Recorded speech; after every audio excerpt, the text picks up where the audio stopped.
En una reunión del Consejo de Seguridad de las Naciones Unidas, Estados Unidos y varias naciones europeas condenaron a Bielorrusia por su trato a los migrantes y refugiados. Estados Unidos y los países europeos pidieron a Bielorrusia que ponga fin a lo que llaman acciones inhumanas y acusan al mandatario Alexander Lukashenko de crear intencionalmente una crisis al traer migrantes desde Oriente Medio para luego llevarlos a sus fronteras con la Unión Europea. Miles de personas están varadas y resisten las bajas temperaturas en campamentos improvisados. Polonia estableció una zona de exclusión a lo largo de la frontera y ha desplegado a miles de soldados. En la frontera oriental de Polonia, drones equipados con cámaras infrarrojas sobrevuelan el bosque en busca de pequeños grupos de personas que hayan conseguido entrar en el territorio de la Unión Europea. Guardias fronterizos patrullan la zona a caballo.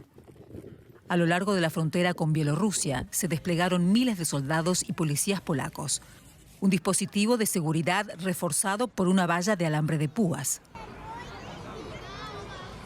Al otro lado, un grupo de unos 2.000 niños, mujeres y hombres esperan, atrapados en un enfrentamiento político y con solo unas simples carpas para protegerse del frío. La UE acusa al régimen bielorruso de desplazarlos hasta la frontera con el objetivo de generar fisuras en el bloque comunitario. Tras una reunión del Consejo de Seguridad de la ONU celebrada el jueves, Estados Unidos y varios países europeos emitieron una declaración contundente.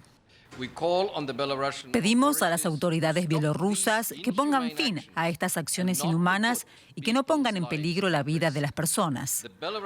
Las autoridades bielorrusas deben entender que presionar a la Unión Europea de esta manera mediante una cínica instrumentalización de los migrantes no tendrá éxito.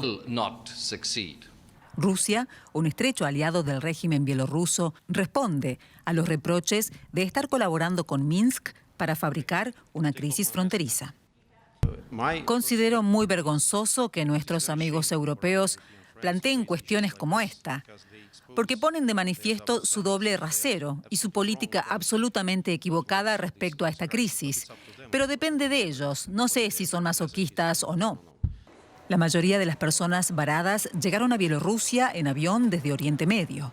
Luego fueron transportadas hasta la frontera. Turquía anunció que ya no permitirá a los ciudadanos de Irak, Yemen y Siria comprar billetes de avión para llegar a Bielorrusia desde aeropuertos turcos. Una buena noticia para la Unión Europea, que trata de evitar escenas como esta en sus fronteras exteriores. El periodista Samuel Nakar se encuentra en la zona fronteriza entre Polonia y Bielorrusia, donde la prensa apenas tiene posibilidades de informar sobre la dramática situación de los migrantes. Desde allí nos envió este reporte. Estamos a solo 3 kilómetros de la frontera con Bielorrusia. Estamos en el límite de la zona de exclusión que ha creado el gobierno polaco, donde 20.000 soldados protegen toda esta parte de la frontera, no permitiendo tampoco el acceso ni a medios ni ayuda humanitaria. No sabemos cuántos migrantes hay ahora mismo al otro lado de la frontera, ni cuántos hay escondidos en estos bosques. Actualmente, para conseguir el asilo o poder pedir el asilo en Polonia, tienen que pasar esta zona de exclusión que han creado el gobierno polaco. Al no tener ayuda humanitaria ni observadores, no podemos conocer cuál es la situación. Cuando hemos podido hablar con los activistas que están ayudando a los migrantes que ahora mismo están cruzando este bosque, nos cuentan cosas desoladoras y de auténtica crisis humanitaria, porque básicamente los migrantes para llegar hasta aquí tienen que estar escondidos de los 20.000 soldados y cruzan estos 3 kilómetros sin comida, sin agua y muchas veces tardan noches, días, incluso semanas en cruzar estos bosques donde actualmente la temperatura se mantiene constante entre 2 y 5 grados. Como toda crisis política, pero también humanitaria, es una situación sumamente compleja. Vamos a analizarla a esta hora con el señor Denis Chenusha. Él es investigador del Instituto de Ciencias Políticas de la Universidad de Gießen y nos recibe desde esta ciudad alemana. Muchísimas gracias por estar con nosotros. Muy buenas noches. Y comienzo observando la reacción de la Unión Europea, porque todo lo que hemos visto son más o menos debates sobre nuevas sanciones a Bielorrusia. Pero ¿qué alivio pueden traer desde su perspectiva a la situación que están viviendo estas miles de personas?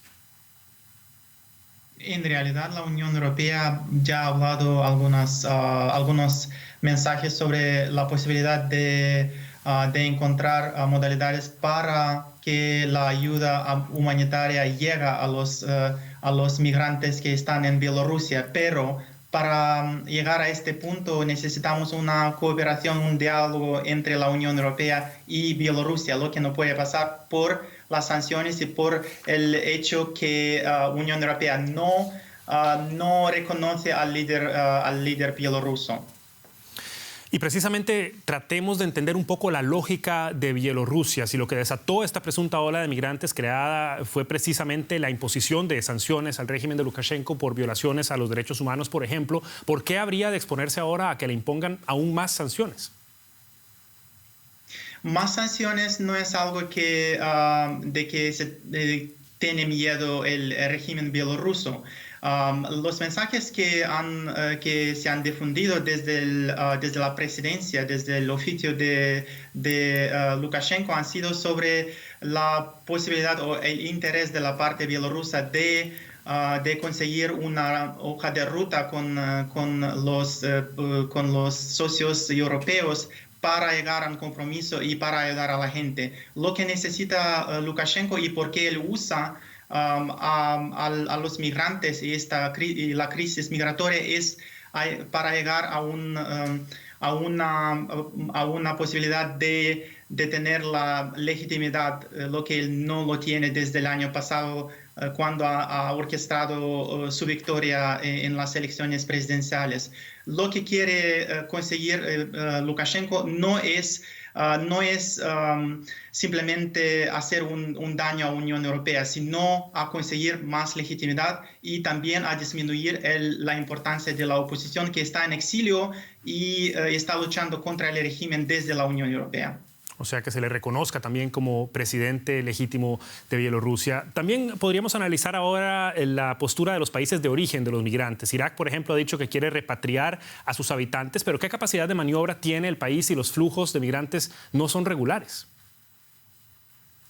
Sí, es verdad, Irak es uno de los primeros países que ya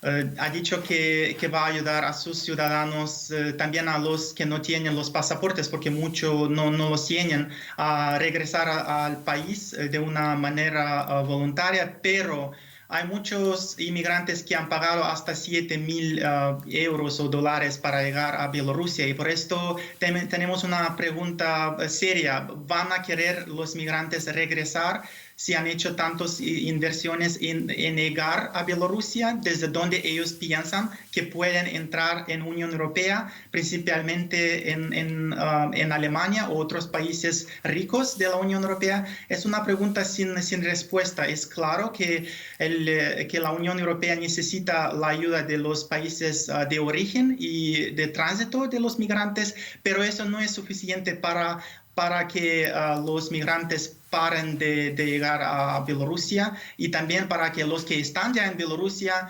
regresen a sus hogares en los países de origen. Lo dice Denis Chenusha de la Universidad de Gießen. Muchísimas gracias por estas apreciaciones y hasta una próxima ocasión. Muchísimas. Hasta luego.